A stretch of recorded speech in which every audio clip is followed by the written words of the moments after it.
A crisp autumn sun warmed Rome's ancient streets as rumors rippled through Catholic circles, press agencies, and diplomatic offices. Word had emerged, quietly at first, that Pope Leo XIV had agreed to a live television interview with Marco Santelli, a relentless journalist famed for skewering his high-profile guests on camera. Within hours, the rumored interview became a certainty. Newspapers across Italy announced that the new pontiff, the first American-born pope in Catholic history, would travel to Milan for a face-to-face encounter with a man many considered the most combative interviewer in the business. The mere mention of Pope Leo XIV and Marco Santelli in the same headline generated a wave of excitement and anxiety. Santelli's primetime show specialized in explosive revelations, while the Pope was already regarded as a transformative figure who had broken centuries of tradition, both in his nationality and his pastoral approach. Ever since he was elected, Leo XIV had challenged entrenched expectations. He wore simpler vestments, urged financial transparency in Vatican affairs, and was known to venture out into Rome's poorest neighborhoods on unannounced visits. In short, he inhabited the papal role in ways that seemed both refreshingly modern and starkly unconventional. Inside the Vatican, corridors buzzed with discreet chatter. Cardinals who had served through multiple papacies debated the wisdom of such a public, potentially perilous interview. Some argued that the Church must remain open to modern media to reach people's hearts, while others feared that the relentless glare of live television could demean the papacy's sacred aura. No one doubted Santelli's prowess at cornering guests. His brand of journalism was fearless, some would say ruthless, and several officials felt uneasy imagining the Pope under such a microscope. Still, Pope Leo XIV had a reputation for pastoral boldness. It was that very boldness, ironically, that had contributed to his surprise election at the recent conclave. Beyond the Vatican's walls, ordinary Catholics also expressed curiosity about how their new pope, an American with a background as a missionary priest in Peru, would engage an Italian journalist known for his unyielding pursuit of scandal. Social media came alive with heated opinions. Supporters believed the Pope's gentle charisma and devotion to the marginalized would melt Santelli's tough exterior. Skeptics warned that media theatrics could overshadow the deeper mission of the Church. Nowhere was the anticipation more tangible than in Rome's press community. The offices of major newspapers and television networks hummed as journalists coordinated coverage and vied for exclusive angles. Some recalled that Santelli had once caused a senior politician to walk off set in exasperation. Others remembered the infamous interview where a tech mogul's facade of philanthropy collapsed under Santelli's grilling. If ever there were a moment to test Pope Leo XIV's poise, this was it. Amid the growing clamor, Pope Leo XIV went about his daily routine seemingly undisturbed. Early in the morning, he celebrated Mass in a modest chapel attached to the papal residence, greeting pilgrims who happened to attend. He spent time reviewing letters from missionaries and parish priests in far-flung corners of the world. Before midday, he consulted briefly with his closest advisors about logistics for the Milan interview, ensuring the scheduling would not interfere with an upcoming conference on food insecurity in Africa. Then, slipping away from elaborate protocols, he visited a homeless shelter near the Tiber River. Such visits characterized Leo XIV's leadership, a willingness to set aside ceremonial layers in favor of direct contact with ordinary people. In quiet corners of the Apostolic Palace, staffers whispered that the Pope's calmness might simply reflect his conviction that transparency was vital, even at the highest levels of church governance. He had once preached, "The Church should not fear open dialogue, for our trust is in God, not in carefully curated images." Yet that idealism unsettled those who felt the Pope was walking into a media trap. They recalled Santelli's skill in twisting guest statements, forcing them into awkward confessions. In parallel, a new tension brewed regarding the Pope's nationality. While many believers rejoiced that the universal church was being led by someone from the New World, others, especially within certain European circles, fretted about Americanization of Catholic identity. This undercurrent of anxiety magnified the significance of the upcoming broadcast. Would the Pope's American background overshadow centuries of Italian spiritual heritage? Would Santelli exploit that angle, insinuating that Leo XIV was merely an emissary of foreign interests? In the midst of these swirling debates, the televised interview assumed an almost mythic quality, an epic confrontation of faith and media, humility and scrutiny. Even some secular voices noted the potential for a conversation that could enlighten the modern world about the Catholic Church's stance on political alliances, social justice, and moral authority. Others cynically speculated it would devolve into sensational soundbites, fueling tabloids for weeks. Awaiting the day of departure, the Pope spent little time discussing the interview publicly. When asked by a small group of seminarians, he smiled gently and admitted he had never planned to avoid hard questions. Indeed, his years in remote villages of Peru had taught him that honesty, even when painful, was necessary to form authentic relationships. In those days of mission work, he had navigated dialogues with both corrupt local officials and armed rebel factions, trusting that faith could act as a bridge when mutual suspicion was high. Now, he viewed the Milan interview as another test of bridging worlds. Such understated optimism clashed sharply with the sense of impending drama fueled by the press. Santelli's own network teased an unforgettable evening, promising viewers unprecedented access to the Church's highest authority. Rival stations launched commentaries analyzing how the Pope's American identity might color his views on immigration, abortion, climate change, and more. Political pundits, already focusing on the White House in the United States, speculated on whether American politicians might lean on the Pope's moral influence for electoral advantage. Thus, by the time the Pope boarded a modest Vatican vehicle to travel north to Milan, the entire Catholic world braced for what many saw as a turning point, an event that might reveal whether Leo XIV could truly embody a new era of papal outreach or would stumble under a glare of scrutiny rarely faced by his predecessors. Outside the Vatican gates, throngs of journalists snapped photos and shouted questions, but the Pope raised a hand in quiet greeting before disappearing into the black car with tinted windows. The license plates bore the familiar SCV, Status Civitatis Vaticani, a subtle reminder that this journey was an official papal engagement, not a private excursion. No official statement elaborated on how the Pope felt about being Santelli's next guest, but those close to him sensed a calm determination. He believed that a church afraid to speak openly would become irrelevant in a world starved for genuine moral leadership. Whether Santelli's style would allow such leadership to shine remained an open question. In Rome's crisp air, the tension was palpable, a blend of excitement, trepidation, and genuine curiosity about the encounter that lay ahead.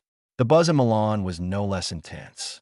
Marco Santelli's studio, located in a sleek high-rise near the city's financial district, transformed into a hotbed of last-minute preparation.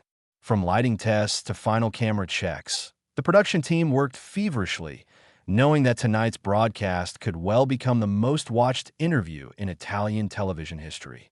Santelli's producers, seasoned in orchestrating spectacle, recognized the unique magnitude of hosting the Pope, a man whose moral authority was intertwined with 2 millennia of Catholic tradition.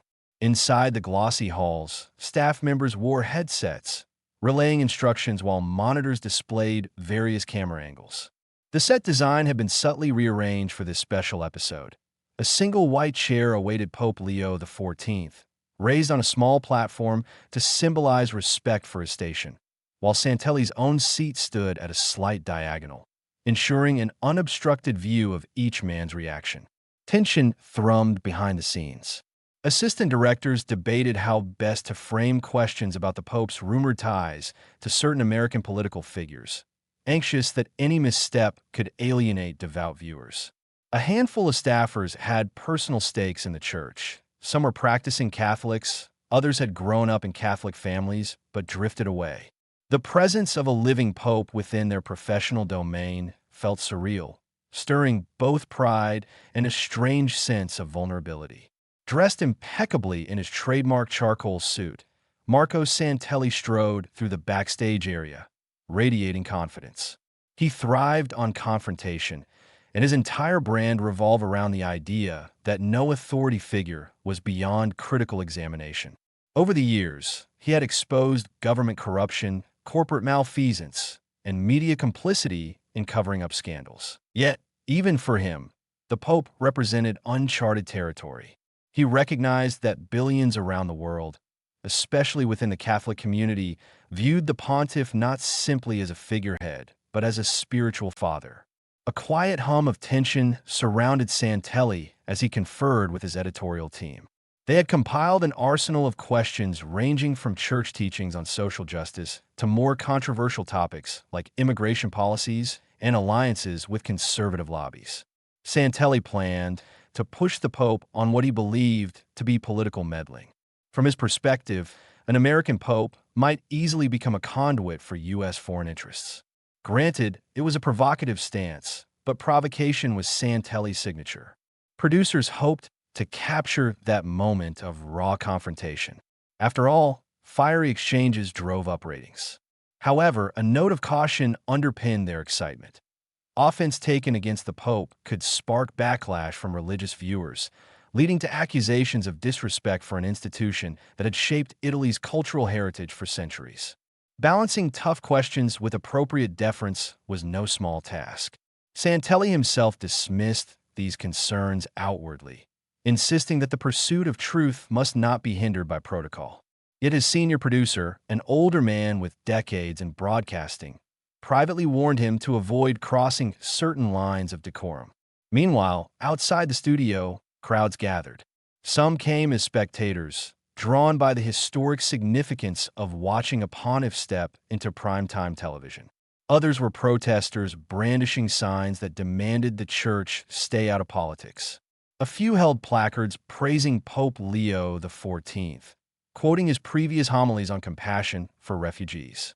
Police maintained a perimeter, mindful that any friction between supporters and protesters could spiral into chaos. Occasional chants broke the tension, some directed at Santelli's perceived sensationalism, others questioning whether the Pope's American identity concealed an agenda of Western dominance. In the midst of the onlookers stood a handful of nuns from a local convent, quietly praying. They'd arrived not to protest, but to bear witness to their Pope's courage.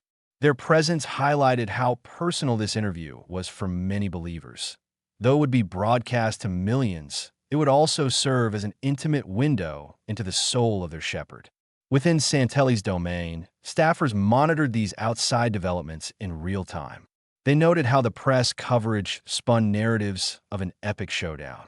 Some networks framed it as the Pope under fire. Others gave it a more balanced angle. Faith meets journalism. But the consistent thread was that everyone expected drama. Even casual observers, not typically invested in religious affairs, felt drawn by the spectacle. The most influential religious leader in the world confronting the most unflinching journalist in Italy. Tucked away in a private dressing room, Santelli made his final preparations. A mirror reflected his intense gaze as he rehearsed key lines. His assistant flipped through a stack of cue cards, each bearing a question or topic, from the Pope's stance on environmental stewardship to rumors about clandestine discussions with certain U.S. senators. Santelli planned to probe for any contradiction or sign of hypocrisy, believing that transparency required confrontation. At the same time, an uncharacteristic flutter of nerves lurked beneath Santelli's bravado. He knew the Pope wasn't just another politician. Dismantling a government official's spin was one thing. Challenging the moral authority of the Catholic Church was quite another. The slightest miscalculation could frame Santelli as an irreverent attacker. An even bigger risk was that the Pope's gentle authenticity might disarm him, leading viewers to see Santelli as petty or aggressive. That fear gnawed at him, prompting him to memorize a carefully arranged script meant to avoid overt hostility while maintaining pressure. Less than an hour before the broadcast, Pope Leo XIV arrived quietly at the rear entrance, accompanied by only a small retinue of Vatican officials. Papal security had coordinated with local Milanese authorities to ensure minimal disruption. Several staffers recognized him by his simple white cassock, which he wore without the elaborate papal vestments sometimes seen in grand ceremonies. By design or providence, the Pope's modest attire contrasted starkly with the sleek, high-tech environment of Santelli's studio. A hush fell as the Pope stepped inside. Some staff members bowed their heads. Others froze in respectful curiosity. Pope Leo XIV offered warm greetings, shaking hands with those who approached. Many sensed a tranquility about him that stood at odds with the swirling chaos outside. It reminded them that, behind the spectacle, there was a shepherd accustomed to intimate encounters with the faithful. Shuttled to a dressing area, the Pope consulted briefly with Monsignor Avila, his press advisor, ensuring that final details were in place. This was no typical papal audience. It lacked centuries of Vatican ceremony. Instead, it was a media event shaped by modern demands for instant commentary and viral soundbites. The Pope understood the risks. Both the Church's critics and staunch supporters would be hanging on his every word. Yet, in his mind, a bishop's duty was to speak truth, whether from a remote parish pulpit or under studio lights. As the final countdown approached, the stage was set for a once-in-a-generation exchange. Technicians stood by at their control panels, verifying audio feeds and camera positions. Producers gripped their headsets, anticipating the moment Santelli and the Pope would walk onto the set. Meanwhile, the city of Milan seemed to hold its collective breath, waiting for the clash or convergence of two powerful personalities. And beyond Milan, in countless homes around the globe, believers and skeptics alike prepared to witness history, unsure whether they would see a humble pastor or a formidable pontiff, a defiant journalist or a champion of transparency. The truth was that both men defied simple labels. Pope Leo XIV carried the weight of his universal church, but also a lifetime of pastoral experience in impoverished corners of the world. Santelli wielded a microphone like a scalpel, but his own conscience could not be discounted. Within minutes, they would converge in front of live cameras. The broadcast had not yet begun, and already the tension was electric, promising an evening that would test faith, honesty, and the limits of public discourse. While final arrangements took shape in the Milan studio, Pope Leo XIV found his thoughts drifting to memories of Peru. Standing in a modest backstage room, he gazed momentarily at a small cross he wore around his neck, less ornate than some papal regalia, but infused with personal history. Years ago, when he was still Father James O'Rourke, he had served as a missionary priest among Quechua-speaking communities in the Andean highlands. Those experiences shaped him profoundly. Anytime he faced confrontation or uncertainty, he recalled the dusty roads and humble chapels of his days in rural Latin America. He remembered how villagers sometimes walked for hours to attend Mass, gathering in rickety structures built from mud bricks. While he preached about God's love, he also taught reading and basic math, understanding that education was as urgent as spirituality. The daily hardships of the people, crop failures, malnutrition, the specter of local corruption, were grim realities he could not ignore. In that environment, faith was not an abstract doctrine, but a lifeline for communities who had little else to rely on. A particular incident came to mind. A year of severe drought had decimated the region, leaving families desperate. Father O'Rourke teamed up with local activists and managed to secure emergency food supplies from an international relief agency. The distribution required delicate negotiations with local officials, some of whom saw the relief packages as an opportunity to extort money from villagers. Undeterred, he confronted them, refusing to allow the supplies to be used as leverage for political gain. That standoff taught him that moral convictions must not waver in the face of power. A hint of that same defiance glimmered in his eyes as he readied himself to face Santelli's questions. From those early days also sprang the conviction that dialogue, no matter how fraught, was essential. He had once sat under a thatched roof with a local mayor widely accused of corruption, appealing to the man's sense of dignity and duty. While the process was exhausting, occasionally humiliating, it yielded small but meaningful improvements for villagers. Pope Leo XIV applied that same principle to his broader ministry. Always be willing to speak, to reason, and to find common ground where possible, even if it means stepping into uncomfortable spaces, like a primetime television studio known for public confrontations. Those Peruvian recollections blended seamlessly with what he'd encountered after returning to the United States, where he served as a bishop in regions grappling with immigration issues and economic disparities. In each context, his calling remained the same: to be a bridge between suffering communities and the corridors of power, a mediator who believed that the gospel had tangible social implications. He found himself musing on how such beliefs would translate tonight, when the entire world might judge each sentence uttered. He acknowledged that Santelli's show was not a dusty Peruvian parish or an American inner-city mission. Instead, it was a high-stakes broadcast that could spin global narratives in minutes. Yet the Pope saw parallels.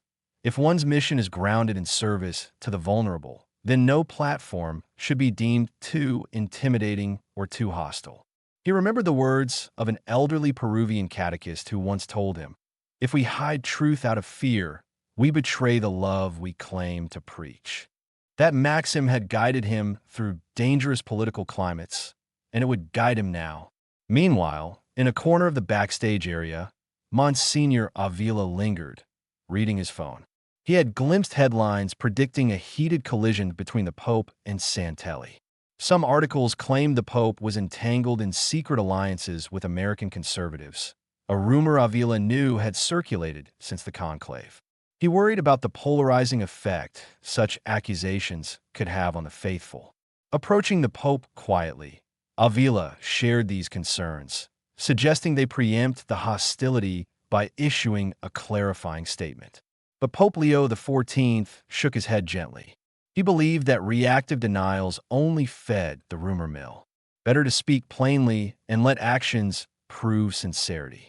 For him, honesty was a slow burn that, over time, dispelled misperceptions more effectively than carefully drafted press releases.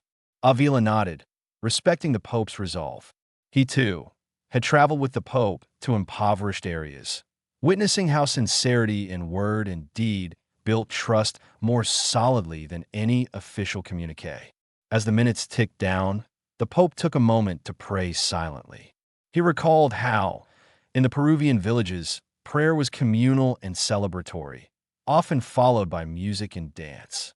Here, it was a private act, a brief pause before the lights and cameras thrust him into the swirl of modern media. He prayed for wisdom, for patience, and for the grace to communicate God's message rather than become entangled in partisan politics. Just as he finished, a studio assistant entered with a polite knock, indicating it was nearly time. The Pope thanked him and then offered Avila a reassuring glance. If his past taught him anything, it was that love could transcend suspicion and that genuine conversation, even when tense, sometimes opened pathways to mutual understanding. This unwavering optimism fueled him as he prepared to walk on a Santelli set, a place known less for reconciliation and more for drama. Outside that quiet room, the corridors bustled with producers rushing to their stations and staffers exchanging urgent whispers. The main floor glowed with stage lights, revealing Santelli already seated, flipping through his notes one last time. A countdown timer in the control room edged closer to 0, and camera operators poised to go live. For all the orchestrated spectacle, the next hour would hinge on intangible factors: truthfulness, empathy, and the intangible grace that sometimes arises in unexpected encounters. And so, carrying within him the memories of dusty chapels and vulnerable families, Pope Leo XIV stepped out of the small backstage area, cross in hand, ready to engage a journalist whose reputation for unmasking hidden motives was second to none. He was not naive about the risks, yet neither was he pessimistic. In Peru, he had witnessed how adversity could become a teacher, forging deeper bonds of trust among those willing to face it head-on. Tonight, he hoped for a similar outcome, even if the road would be rocky. A hush descended over the studio as the on-air sign lit up. The show's theme music played, dramatic strings underscored by urgent percussion, before fading to reveal Marco Santelli, lean and self-assured, addressing the camera. He delivered a brisk introduction, outlining his usual promise to seek truth wherever it may lie, and to confront power without fear. Then, with a theatrical flourish, he announced Pope Leo XIV. The camera panned to the Pope, seated calmly across from Santelli, clad in his simple white cassock. The tension felt almost tangible. In living rooms across Italy, families leaned forward, uncertain whether to expect a respectful dialogue or an immediate clash. At the Vatican, many cardinals and staffers watched from private television sets, some praying silently for the Pope's composure. Meanwhile, thousands of pilgrims in St. Peter's Square had gathered around large screens installed for special events, though rarely for a live interview. A mixture of curiosity and concern united them in a collective hush. Santelli wasted no time. With a barest courtesy, he thanked the Pope for joining him, but proceeded into a probing question about alleged meetings between the Holy See and American political figures. He cited rumors that the Pope had conferred with influential conservative think tanks to shape Catholic social teaching. The directness of his wording bordered on accusatory. People want to know, Holiness, he pressed, whether the Catholic Church is now influenced by foreign agendas. Pope Leo XIV appeared unfazed. He folded his hands gently, replying that the Church's mission transcended national boundaries. Yes, he had met with leaders from various countries, including the United States, but always in the spirit of dialogue. He emphasized that Catholic teaching was neither for sale nor subject to partisan sway, reminding Santelli of the Church's 2,000-year legacy, shaped by countless cultures, including European, African, and Latin American traditions. His voice stayed firm yet kind, a measured tone that suggested he was used to heavy questions. The journalist leaned forward, eyes keen. But aren't you, as an American pope, more susceptible to certain ideologies, especially those espoused by prominent conservatives in your homeland? The camera zoomed in on Santelli's face, capturing the intensity of his expression. Viewers who followed his show recognized the pattern. He hammered on a single point, forcing guests to commit to a position. Usually, he relished watching them squirm. What he encountered instead was a calm explanation. Pope Leo XIV acknowledged his American roots, but recounted how his adult life had involved extensive service in Latin America, specifically in rural Peru. He spoke of bridging cultural divides, learning to see the Church through global eyes rather than a single nation's lens. Over time, he had come to understand that Catholic doctrine was enriched, not confined, by diverse local contexts. Santelli tried another tack. "What about your recent meeting with Vice President Vance?" he demanded, referencing a highly publicized visit that had sparked rumors of a backdoor endorsement. "Are you suggesting the chat was purely spiritual?" A flicker of a smile crossed the Pope's face. He clarified that every meeting with politicians inevitably touched on social concerns, immigration, poverty, and family life. But such exchanges, he said, did not imply political allegiance. The Church's stance on issues like the sanctity of life or the sanctity of marriage was rooted in centuries of theology, not shaped by any single administration. Their conversation continued in this vein, Santelli pushing, the Pope answering with measured composure.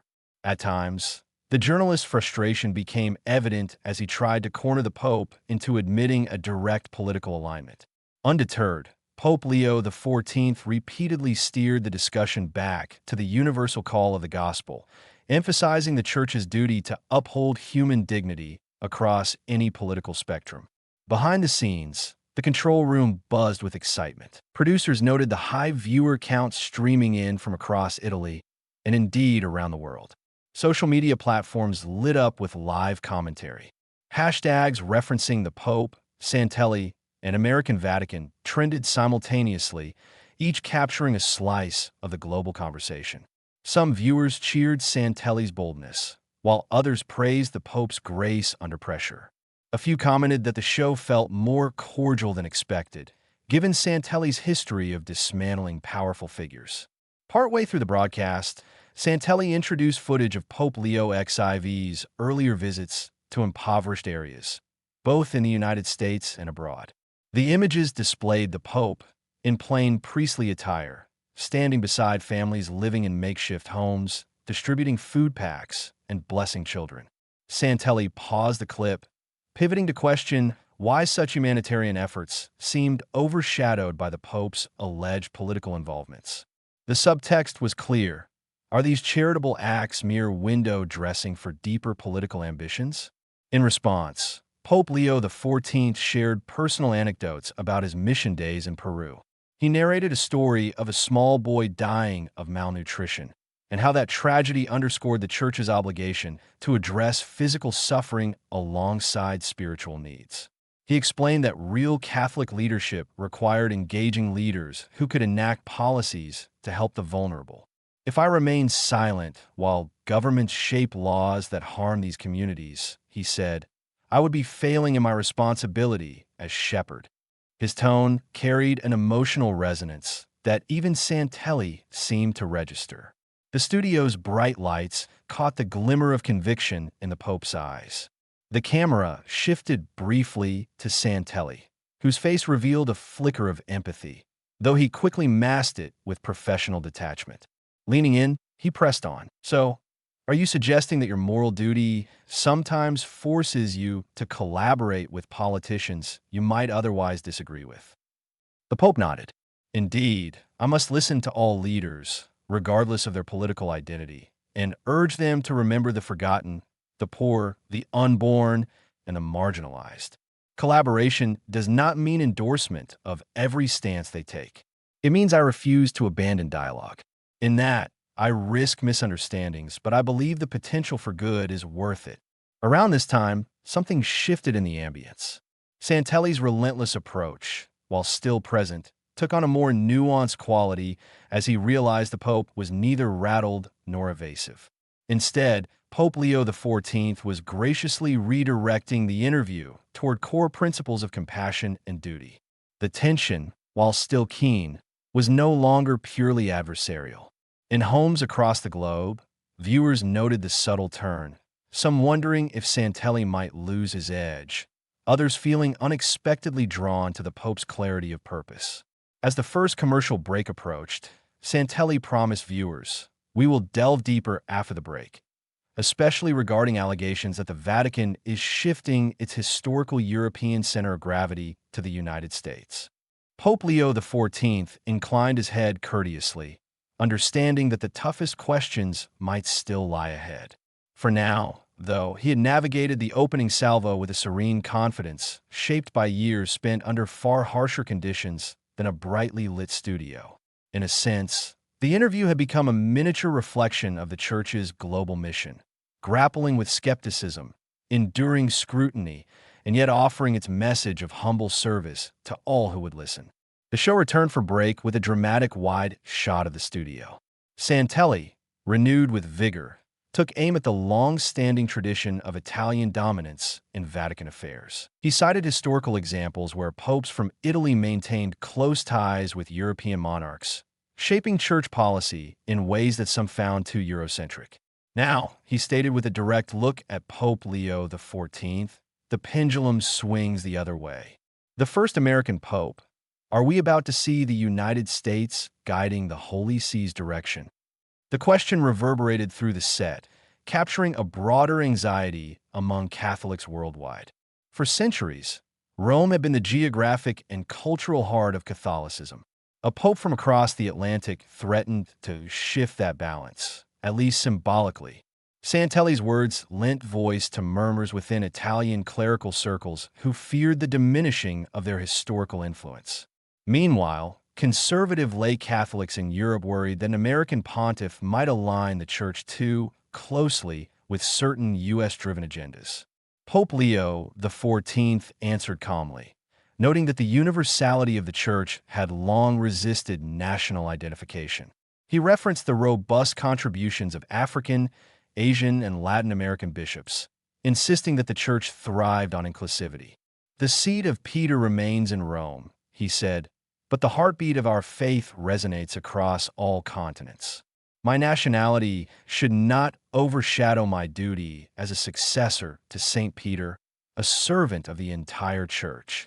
Probing deeper, Santelli challenged the Pope about cultural values. But let's be honest, American culture is known for its individualism, its capitalism, and, at times, hawkish foreign policies. Are these influences not creeping into the Church under your pontificate? The question carried an unmistakably accusatory undertone. Viewers tensed, wondering if Leo XIV would rebuke Santelli for painting his homeland in broad strokes. Instead, the Pope acknowledged that every culture, including American culture, bore strengths and flaws. He pointed out that American volunteerism and philanthropic efforts had historically aided global humanitarian projects, including many Catholic charities. On the flip side, he admitted that consumerism and political aggressiveness could misalign with Christian tenets. Yet he argued that the Church's role was to elevate virtues found in each culture while critiquing elements contradictory to the gospel. Santelli pressed harder. What about U.S. immigration policies that clash with the Christian duty to welcome the stranger? Have you confronted American politicians over these contradictions? A hush fell.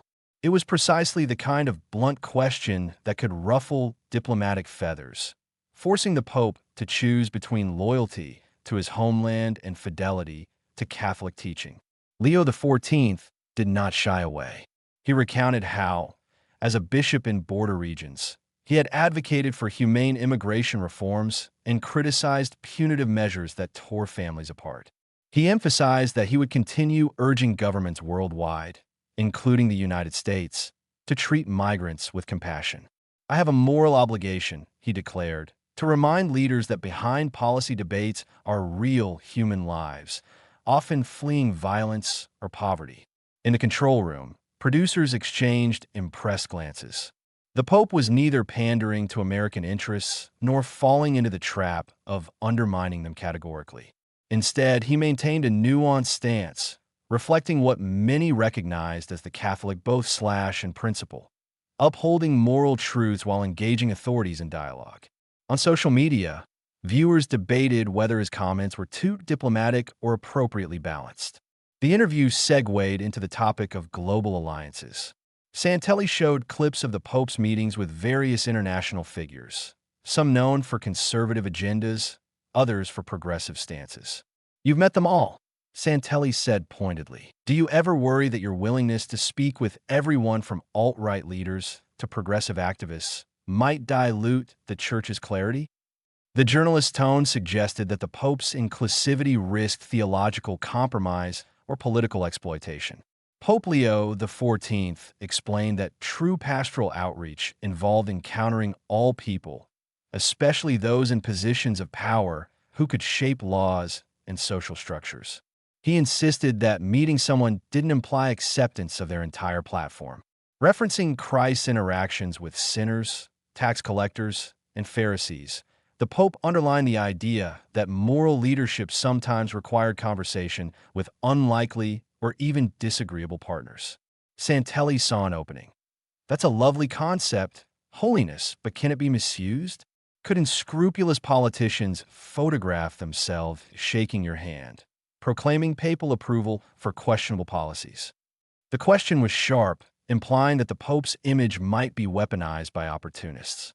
Nodding, Pope Leo XIV conceded the possibility of being misunderstood or misrepresented. Yet we must not let fear of misrepresentation silence our witness. If I never converse with those who hold different views, how can the Church's message of love and justice permeate hearts and policies? We risk irrelevance if we hide behind locked doors. His words found echoes in earlier papal teachings about the new evangelization, suggesting that the Church should engage society fearlessly. Meanwhile, the studio audience, handpicked for this special broadcast, listened with rapt attention. Among them were priests, nuns, social activists, and even a few celebrities invited to add flair. Some nodded approvingly, while others wore expressions of quiet skepticism. The varied reactions mirrored the broader Catholic world, where tensions existed between those who favored a more traditional, guarded stance and those who embraced a dynamic, missionary papacy. Soon, The conversation shifted to the Pope's approach to moral controversies, including abortion, euthanasia, and gender identity. Santelli asked if the Pope was modernizing official church teachings.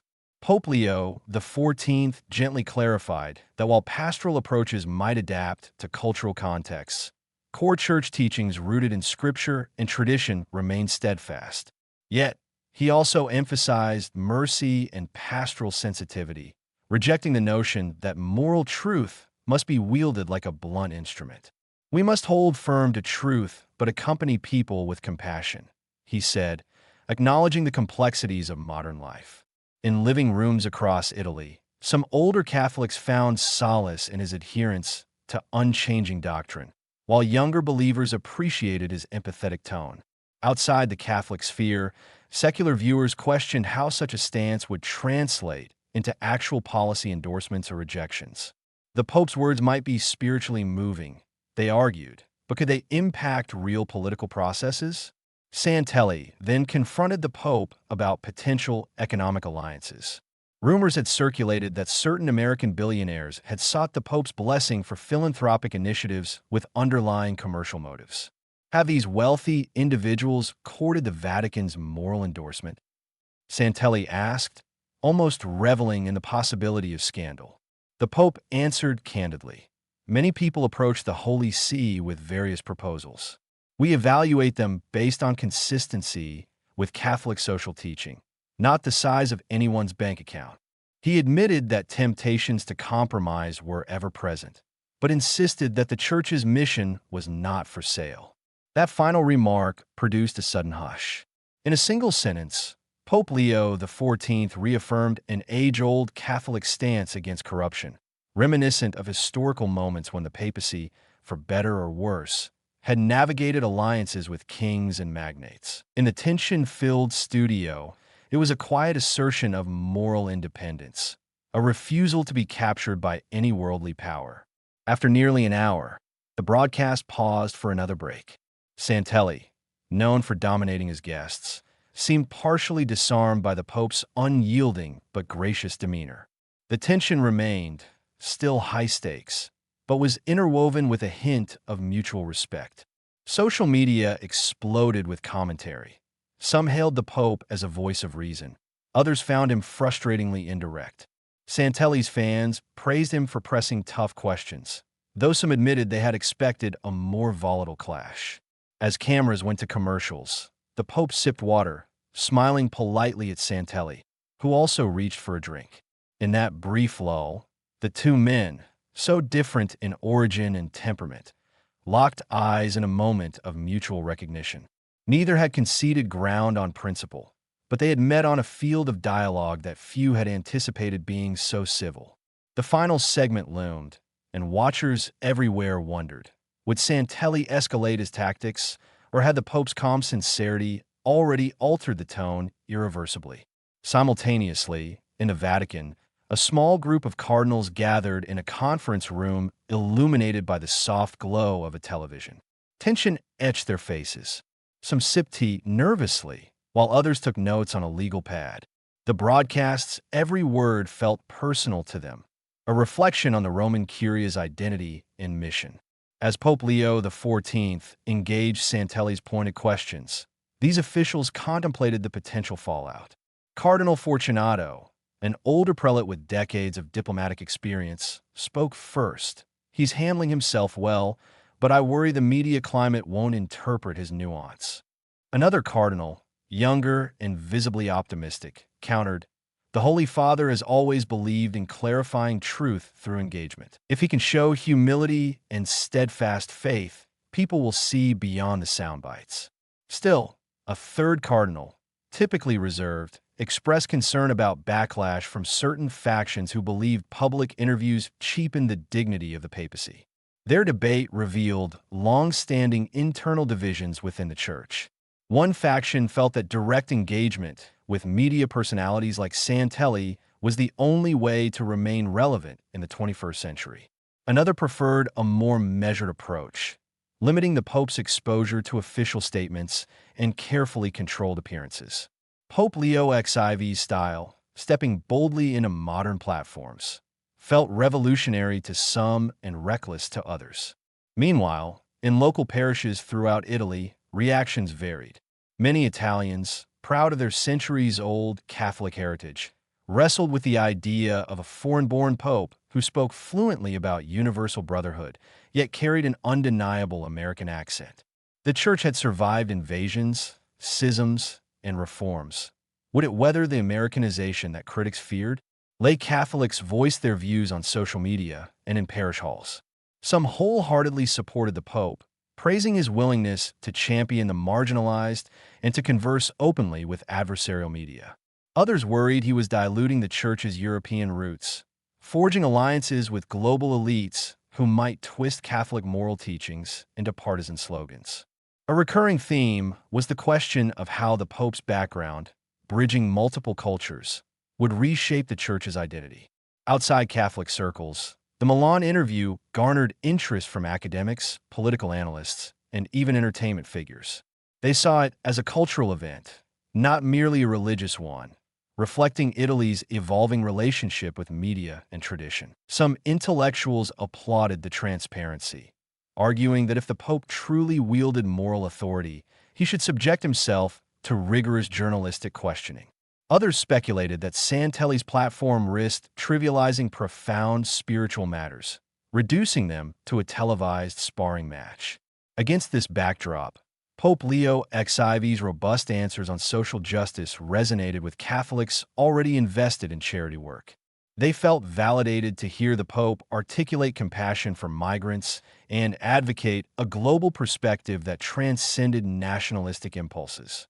Many bishops across Europe followed the broadcast, seeing the Pope's approach as a potential model for their own local dialogues with secular authorities. At the same time, a contingent of traditionalists lamented what they perceived as the Church's capitulation to the modern mania for visibility.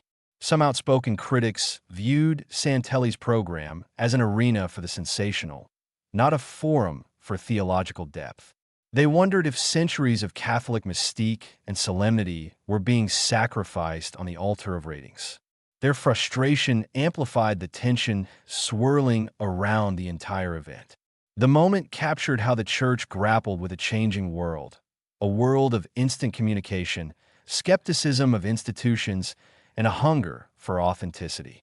Pope Leo XIV's presence in Milan signaled a pivot from medieval secrecy to 21st century openness. It was a gambit.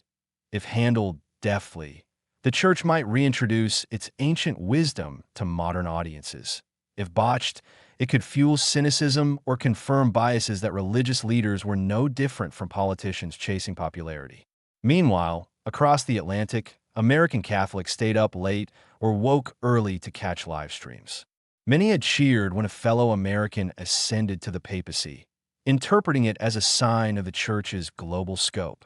Still, not everyone was content. Some U.S.-based Catholics fretted that the Pope might be too soft on controversial issues.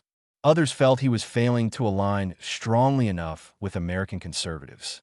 Yet, a growing segment admired his refusal to be pigeonholed, recognizing in him the same pastoral heart that had endeared him to impoverished communities in Peru. In that sense, the interview's stakes went beyond a single hour of primetime TV. It resonated as a litmus test for how Pope Leo XIV's entire pontificate might unfold. If he navigated Santelli's blunt probes with grace, clarity, and unwavering devotion to the marginalized, he might cement a reputation as a leader capable of bridging divides. But if he stumbled, if he appeared evasive or overly politicized, critics would gain ammunition, painting him as an ideological puppet or an unstable reformer. By the time the show hit the 1-hour mark, a curious unity emerged among viewers. Whether Catholic or atheist, progressive or conservative, many felt an odd sense of admiration for both men. Santelli for daring to challenge the Vatican's highest authority, and the Pope for facing those challenges without rancor. Some watchers even speculated that a strange respect was forming between the interviewer and the pontiff, signaled in subtle shifts of body language and tone. For a program billed as a potential powder keg, the result thus far was unexpectedly thoughtful. All the while, The Holy See's communications office braced itself for the deluge of press inquiries that would follow. Though the Pope had chosen direct engagement, the staff knew the post-interview spin could overshadow his nuanced words.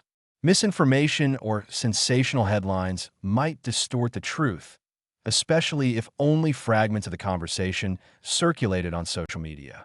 Before the interview, some aides had prepared official clarifications in case of misinterpretation. Now, they stood on high alert, hoping that the Pope's forthright manner would minimize the need for damage control. The question remained, how would Santelli close the interview? He was famous for ending with a sharp, unanticipated query that often caught guests off guard. In the past, such final flourish tactics had exposed scandal or contradiction. Would he attempt to corner Pope Leo XIV on a polarizing issue, or was there a deeper dimension to his approach? For their part, viewers sensed the final act approaching. People across Italy postponed dinner or lingered in cafes, riveted by the broadcast. Social media chatter soared, with hashtags proclaiming everything from hashtag Pope of the People to hashtag Santelli strikes. The split-screen drama, Holy Man versus Media Wolf, had captured imaginations far beyond what anyone expected. In the Vatican, the assembled cardinals watched anxiously, some fervently praying that no fiasco would erupt. In a suburban Italian living room, an elderly couple reminisced about John Paul II's eloquence, comparing it to Leo XIV's calm conviction. And in a small homeless shelter near the Tiber, residents who had once met the Pope personally tuned in, rooting for the man who had treated them with dignity. All of these watchers, dotted around the globe, prepared for the interview's concluding moments, convinced that a defining pivot in Catholic media engagement was underway. As the interview neared its climax, the stage lights seemed to intensify, casting angular shadows across the polished studio floor. Santelli's features bore a look of grim resolve.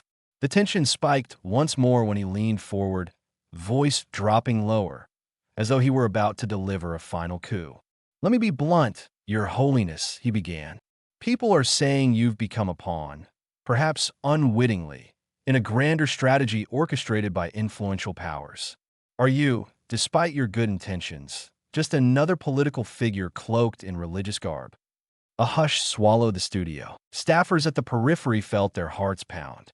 This was the final flourish Santelli had become famous for, a raw, provocative accusation designed to shatter any facade of composure. The camera panned to Pope Leo XIV, capturing the faint tightening around his eyes. For a fleeting second, the entire world seemed to hold its breath. But instead of bristling, the Pope rose from his seat, moving gently forward so the camera operators had to scramble to adjust their angles.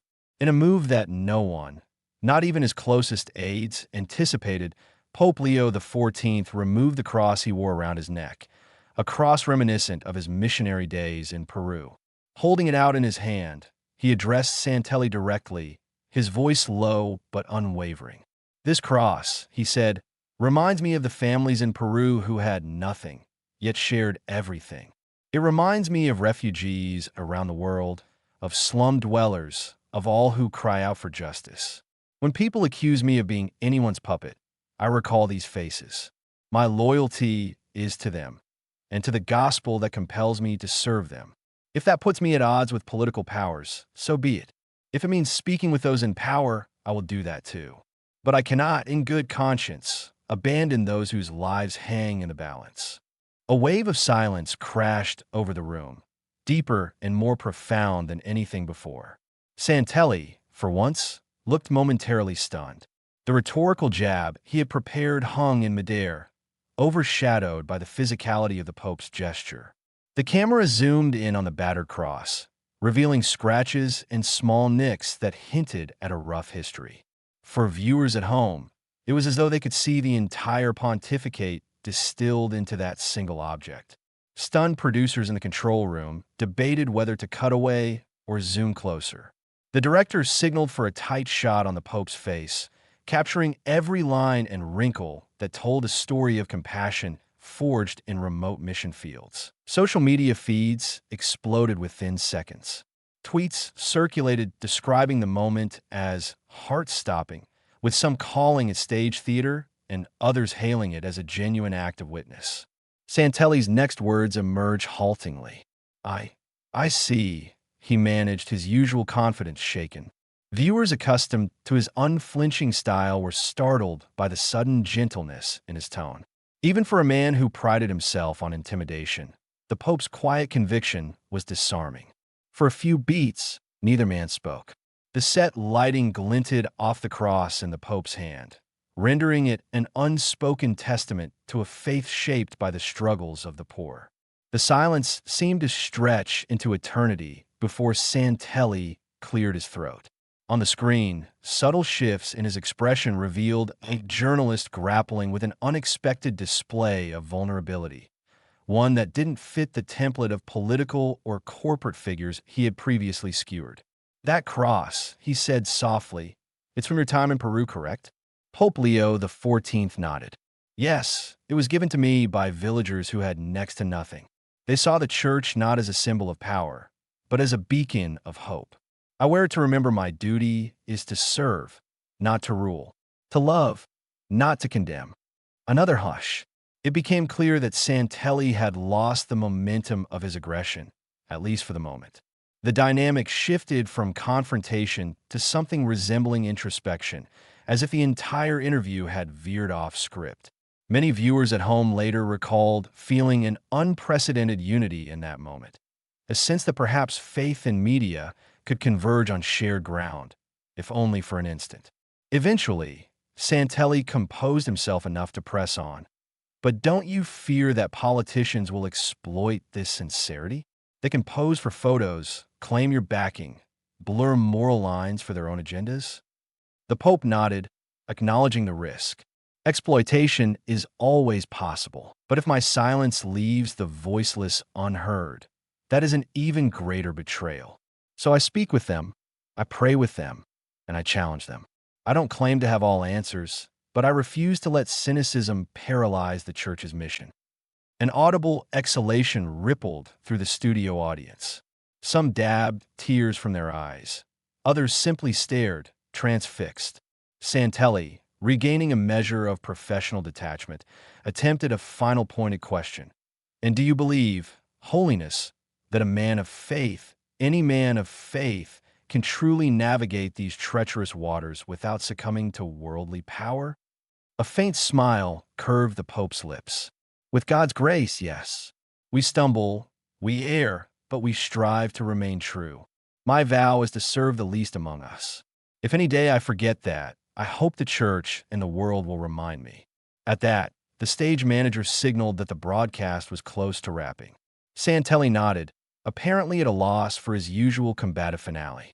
The gravity of the Pope's unanticipated action still hung in the air, rendering typical journalistic closure inadequate.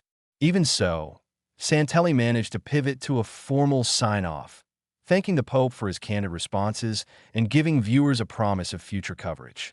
As the camera pulled back for the closing wide shot, applause broke out within the studio, spontaneous, unprompted. The Pope did not bask in it. Instead, he slipped the cross back around his neck, eyes lowered in quiet humility. Santelli remained seated, hands clasped, clearly wrestling with complex emotions. For all his orchestrations, he had not expected the Pope to respond with such disarming authenticity. The show ended abruptly, cutting to a newscaster who offered a stunned recap, obviously improvising. Meanwhile, the real story lingered in the minds of viewers. An American Pope stood in an Italian studio, brandishing a battered cross as a symbol of solidarity with the marginalized. In that gesture, he had stepped beyond accusations of politicization, reminding everyone that the Church's central calling was, and always would be, to serve humanity's forgotten corners. Within seconds of the broadcast's end, the studio erupted in a flurry of motion.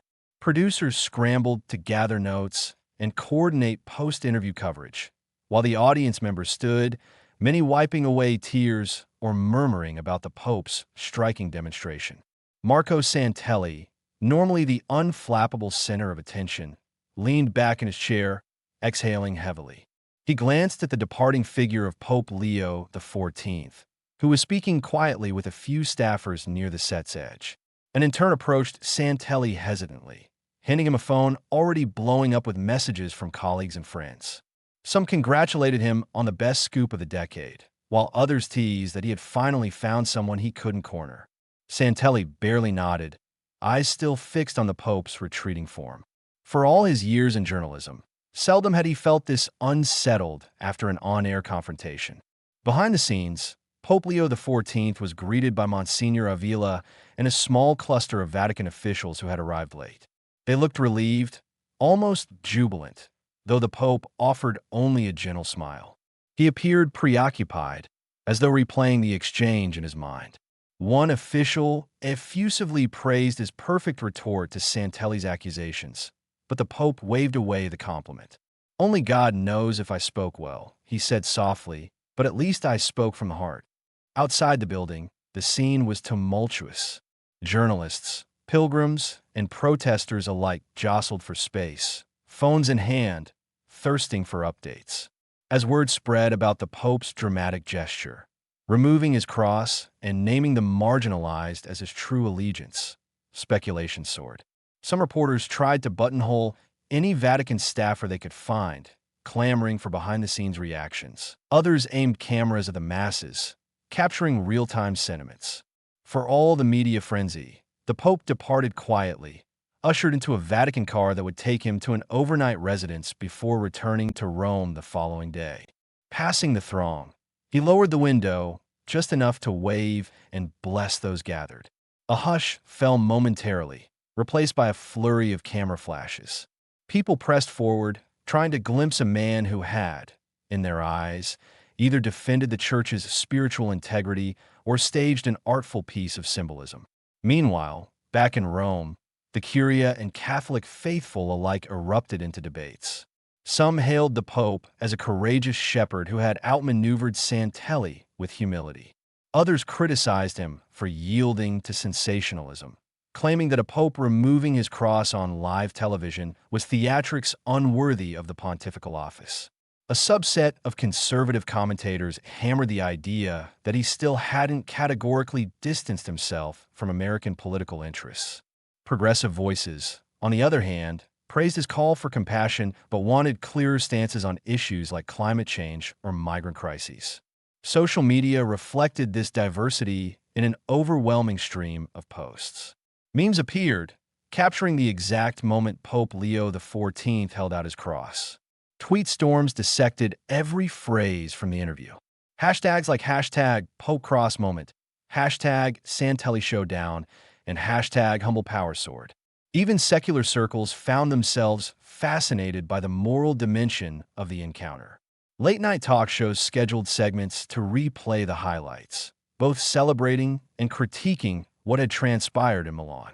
Marco Santelli, after wrapping up behind-the-scenes duties, held a brief conversation with senior producers.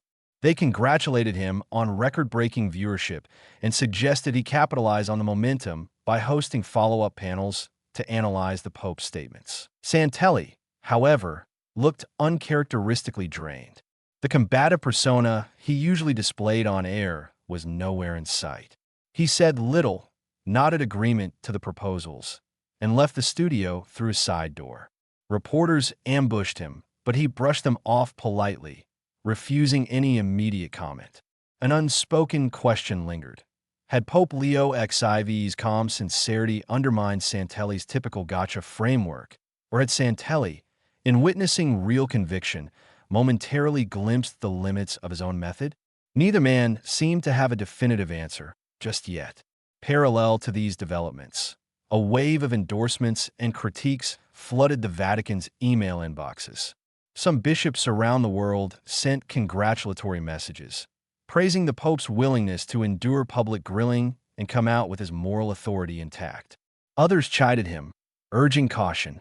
Still others, especially in the developing world, expressed gratitude that he'd used his cross from Peru, effectively spotlighting the plight of the poor on the global stage. In Milan, the immediate aftermath for ordinary citizens varied.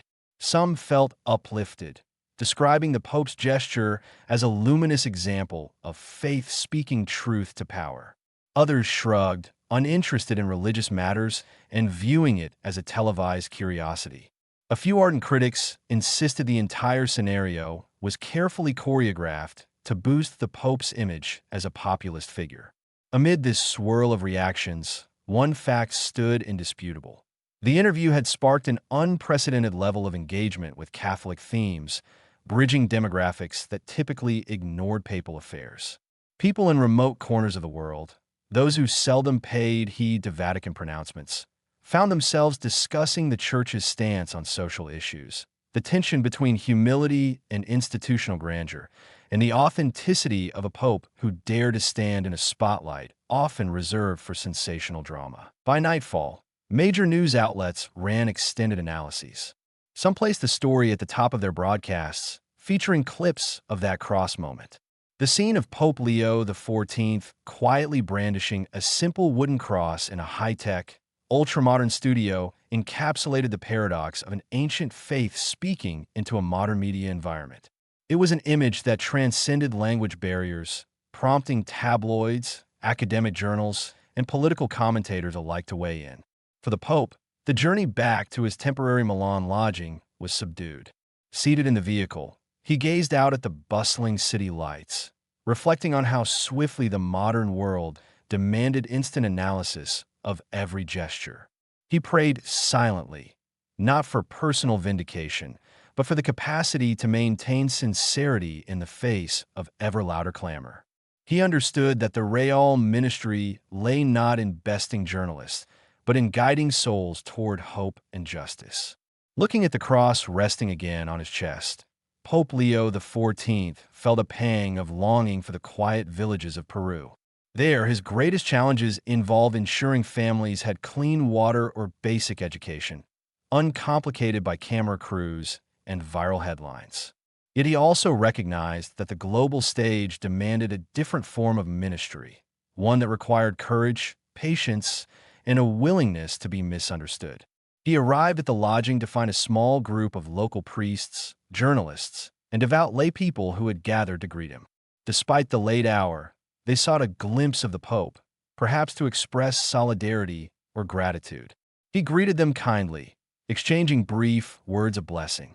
In their eyes, he saw a mixture of awe and relief, as though they were proud that, for one night at least, their Pope had dared to meet modernity on its own terms, and had not lost his sense of mission in the process. Word of the Pope's televised encounter raced across international borders. In the United States, morning shows replayed clips, framing it as a story about America's Pope defending universal values in a high-pressure environment. Conservative commentators debated whether the Pope's insistence on dialogue would inadvertently validate progressive agendas. Progressive voices lauded his commitment to social justice, but wished he had been more vocal on certain topics. Centrist Catholics found relief in his steady emphasis on bridging divides.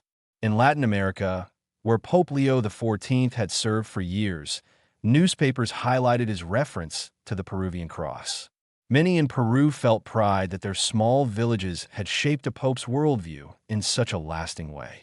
Local bishops praised him for keeping global poverty in the spotlight, while community leaders recounted personal anecdotes of Padre O'Rourke, who once slept in bare-bones mission houses.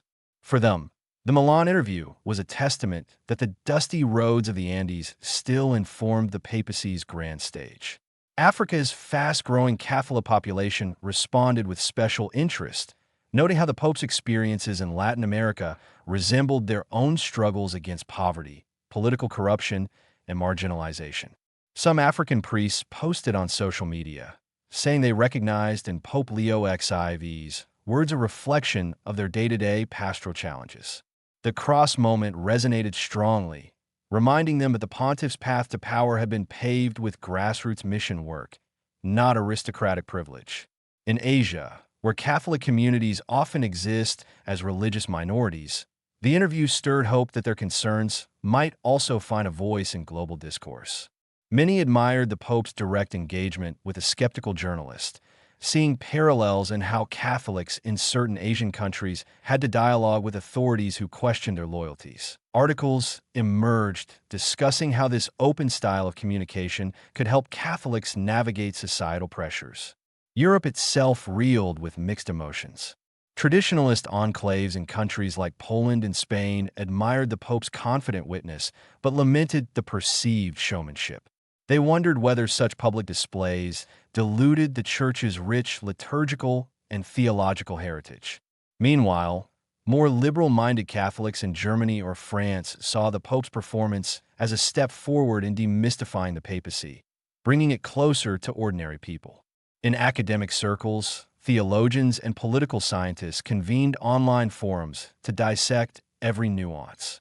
Some lauded Pope Leo XIV for reframing a hostile interview into a platform for evangelical outreach. Others criticized him for not addressing more controversial topics in depth, such as the Church's stance on LGBT issues or women's roles within Catholic structures. Yet, a consensus emerged that the event had successfully sparked renewed global conversation about the Church's place in modern society. The phenomenon extended beyond the Catholic domain. Secular publications analyzed Santelli's tactics, debating whether he should have pressed the Pope harder on alleged U.S. conservative ties, or if he had risked looking disrespectful. Meanwhile, pop culture websites featured highlight reels of the Pope's calm demeanor, proclaiming him a surprising new star of live television, an odd label for a man who had never sought celebrity. Inevitably, conspiracy theories also flourished. Some corners of the internet claimed the entire interview was orchestrated to distract from political scandals, or that secret deals had been cut to stage the cross moment. Others insisted that Santelli had intentionally softened his approach to curry favor with the Vatican. These theories, while lacking credible evidence, demonstrated how polarizing the Pope's engagement with mainstream media could be. In Rome, the Holy See's press office scrambled to keep pace. They released a brief statement commending the Pope's willingness to share the Church's mission of service, denying any prior script or arrangement with Santelli. They provided transcripts of key passages from the interview to ensure accurate reporting. Yet, they also recognized that in an age of viral clips, official transcripts had limited influence compared to short videos that circulated on social platforms. Amid all this activity, Pope Leo XIV maintained his usual schedule. Upon returning to Rome, he prayed with local seminarians, reminding them that a servant of Christ must be prepared to face misunderstandings. He also met quietly with ambassadors from developing nations, reinforcing his pledge to be a voice for the voiceless, whether in a televised interview or in closed-door talks. He rarely mentioned the Santelli interview, except to say he hoped it might encourage people to reflect on the Church's pastoral mission. Cardinal Fortunato, the seasoned Vatican diplomat, wrote a memorandum reflecting on the event's impact. He noted that the Church's image, for better or worse, was evolving in front of a global audience that demanded transparency. He argued that while the interview had ruffled conservative feathers and energized progressives, it also underscored the Pope's steadfast mission to be a bridge builder rather than a partisan warrior. He concluded that the Holy Father's cross moment would likely linger in collective memory, much like iconic gestures by previous popes who broke with tradition to reaffirm timeless truths. Meanwhile, Marco Santelli faced his own wave of introspection. In private, he told colleagues the interview had left him pondering the nature of genuine faith. He had built his career on the premise that power corrupts. Yet here was a man who wielded immense influence, yet spoke constantly of service. The tension gnawed at Santelli, prompting him to request a conversation with the Pope's representatives about possibly arranging a follow-up, a more personal dialogue, off camera. A rumor circulated that he even visited a local parish church, though few believed it. Whether this indicated a spiritual awakening or mere journalistic curiosity remained unclear. 1 week after the interview, public interest remained high.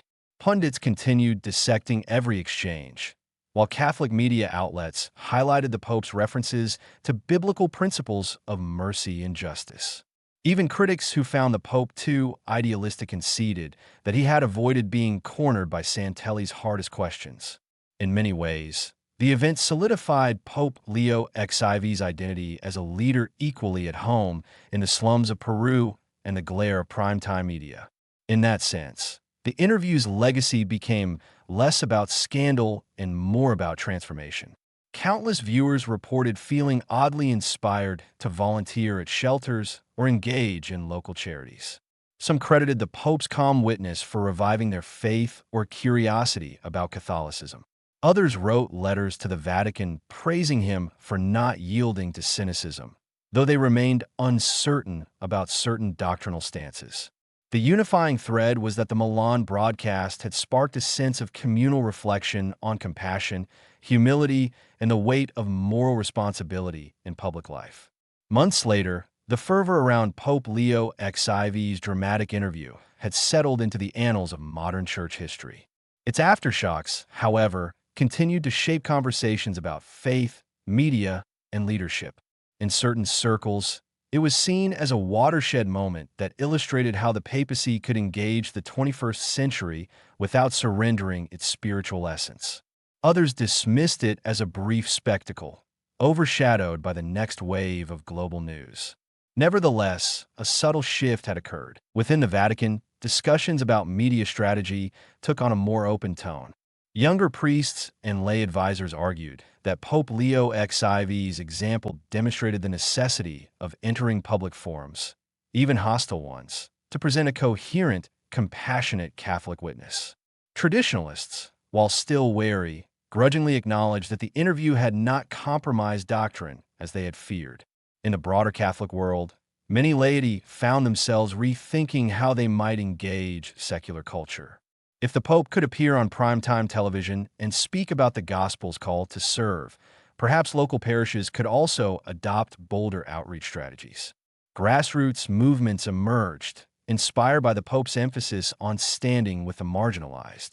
Small communities in Africa and Asia named new charitable initiatives after Pope Leo XIV, evoking his cross moment in Milan as a reminder that spiritual conviction must lead to tangible acts of love. Meanwhile, the Pope pressed onward with his global agenda. He convened a summit on refugees and asylum seekers, inviting secular NGOs, political leaders, and local bishops to find cohesive solutions. Though the gathering faced predictable disagreements, participants noted the Pope's unwavering focus on the human dimension of displacement, echoing the same empathy he had shown on Santelli's program. Observers pointed out that, for all the talk of papal showmanship, Leo XIV's real legacy was being forged in practical endeavors aimed at easing human suffering. Relations with American political figures remained complex. The Pope continued meeting with delegates from both major parties, refusing to become a partisan mascot. Some American politicians tried to claim papal endorsement through carefully staged photo ops, only to be met with polite but firm reminders that the Holy See endorsed principles, not platforms. Over time, the Pope's stance made it harder for any single faction to monopolize Catholic symbolism, a subtle shift that certain analysts called the Leo effect. As for Marco Santelli, he capitalized on the interview's success in the short term, hosting post-show roundtables and featuring high-profile guests. Yet viewers sensed a change in him, a tempering of his usual antagonistic style. In a follow-up editorial, he wrote, "Pope Leo XIV taught me that sincerity can sometimes be the greatest power of all. I don't claim to share his convictions, but I can't dismiss the moral clarity he displayed. Whether this marked a genuine transformation or a temporary fascination, only time would tell." Public memory of the cross moment endured. Documentaries replayed the footage of Pope Leo XIV standing in that stark Milan studio, holding a simple wooden cross that bore the scars of real-world suffering. Filmmakers interviewed villagers in Peru who recalled how the young missionary, Father O'Rourke, had once trudged miles to bring the medicine. The narratives converged. From mountain trails to the epicenter of modern media, the Pope had carried the same fundamental message of serving the vulnerable.